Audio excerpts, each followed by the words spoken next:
اعوذ باللہ من الشیطان الرجیم بسم اللہ الرحمن الرحیم۔ آج میرا موضوع ہے ان کا انجام کیا ہوگا جو یہ کہتے ہیں کہ حضور نبی اکرم صلی اللہ علیہ وآلہ وسلم کا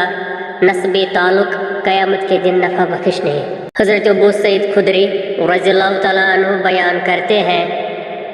کہ میں نے حضور نبی اکرم صلی اللہ علیہ وآلہ وسلم کو ممبر پر فرماتے ہوئے سنا، ان لوگوں کا حشر کیا ہوگا جو یہ کہتے ہیں کہ حضور نبی اکرم صلی اللہ علیہ وآلہ وسلم سے نسبی تعلق قیامت کے روز ان کی قوم کو کوئی فائدہ نہیں دے گا۔ کسی نے یہ بات کہی تھی کہ آپ صلی اللہ علیہ وآلہ وسلم کی قرابت و رشتہ داری سے کوئی نفع نہ ہوگا۔ آقا صلی اللہ علیہ وآلہ وسلم تک بات پہنچی، اس کا تذکرہ کرتے ہوئے فرمایا، وہ اپنے حشر کا خیال کریں جو یہ کہتے ہیں کہ میرے ساتھ قرابت، خونی رشتہ اور نسبی تعلق کی وجہ سے کسی کو نفع نہیں ہوگا۔ کیوں نہیں؟ اللہ کی قسم، بے شک میرا نسبی تعلق دنیا و آخرت میں آپس میں باہم ملا ہوا ہے،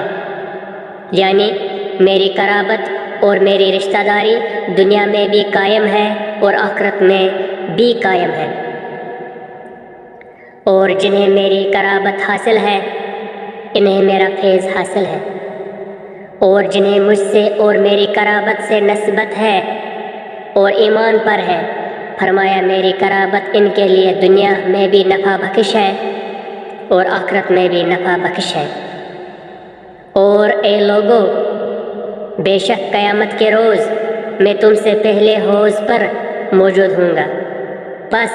جب تم آ گئے تو ایک آدمی کہے گا، یا رسول اللہ صلی اللہ علیہ وآلہ وسلم، میں فلاں بن فلاں ہوں۔ بس حضور نبی اکرم صلی اللہ علیہ وآلہ وسلم نے فرمایا، اس کا فلاں بن فلاں کہنا پائے ثبوت کو پہنچے گا، اور رہا نسب تو تحقیق، اس کی پہچان میں نے تمہیں کرا دی ہے، لیکن تم میرے بعد عہد کرو گے اور الٹے پاؤں پھر جاؤ گے۔ اس حدیث کو امام احمد بن حنبل اور امام حاکم نے روایت کیا ہے۔